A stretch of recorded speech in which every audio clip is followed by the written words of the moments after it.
முக்கிய செய்தி. வழக்கறிஞர்கள் திருத்த மசோதா 2023 சட்டத்துறையின் சுயேட்சை மீதான நேரடி தாக்குதல் என முதல்வர் மு.க.ஸ்டாலின் தெரிவித்திருக்கிறார். மேலும் இது தொடர்பான விவரங்களை வழங்குவதற்காக நமது செய்தியாளர் பாஸ்கர பாண்டியன் இணைப்பில் இணைகிறார். பாஸ்கர பாண்டியன், இது தொடர்பான முழுமையான விவரங்களை பதிவு பண்ணுங்க.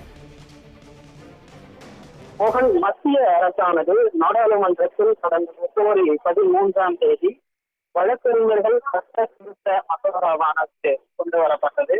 இந்த மசோதாவிற்கு பல்வேறு சட்ட வல்லுநர்கள் மற்றும் வழக்கறிஞர்கள் எதிர்ப்பு தெரிவித்து வருகிறார்கள்.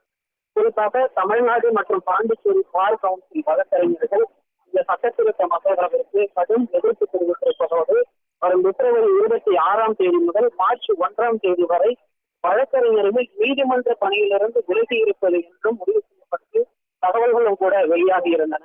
இந்த நிலையில்தான் தமிழ்நாடு முதலமைச்சர் மு.க.ஸ்டாலின் தற்பொழுது தன்னுடைய எக்ஸ்தல பக்கத்தில் ஒரு பதிவு ஒன்றை வெளியிட்டிருக்கிறார். குறிப்பாக இந்த சட்ட திருத்த மசோதா சட்ட தொழிலில் ஈடுபட்டிருக்கக்கூடிய வழக்கறிஞர்கள் மீது அவர்களுடைய சுயாட்சிக்கு விடுக்கப்பட்டிருக்கக்கூடிய நேரடி தாக்குதல் என கண்டனத்தை தெரிவித்திருக்கிறார்.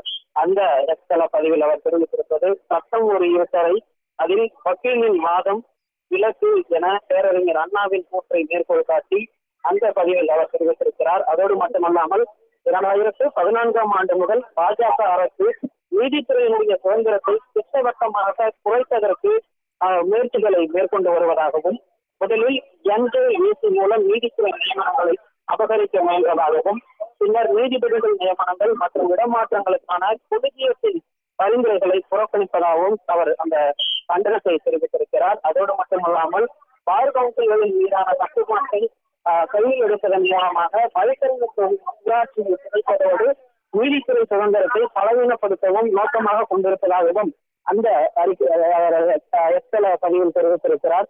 அதோடு மட்டுமல்லாமல் தமிழ்நாடு மற்றும் பாண்டிச்சேரி பார் கவுன்சில் என்று மெட்ராஸ் பார் கவுன்சில் என மறுபெயரிட விரும்புவதாக அதில் குறிப்பிடப்பட்டிருப்பது தமிழ் மீதான பாஜகவின் வெறுப்பு இந்த மசோதாவில் அப்பட்டமாக தெரிகிறது எனவும், தமிழ்நாடு என்பது வெறும் பெயர் அல்ல, அது எங்களின் அடையாளம் என்றும் தெரிவித்திருப்பதோடு தன்னெழுச்சியான எதிர்ப்புகளும் கடும் கண்டனங்களும் இந்த வரைவு மசோதாவை வாபஸ் பெறும் முறையில் மத்திய அரசை நிர்ணயித்த போதிலும் மறுபரிசீலனை செய்து புதிதாக செயல்படுத்தப்படும் என அறிவித்திருப்பது கண்டிக்கத்தக்கதாகவும் தெரிவித்திருக்கிறார்.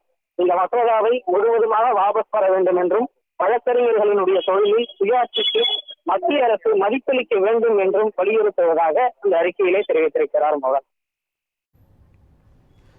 வழக்கறிஞர் திருத்த மசோதாவிற்கு எதிர்ப்பு தெரிவித்து அண்ணாவின் வரிகளை மேற்கோள் காட்டி முதலமைச்சர் அறிக்கை வெளியிட்டிருக்கிறார். தொடர்பான விவரங்களை வழங்கியதற்கு நன்றி பாஸ்கர பாண்டியன்.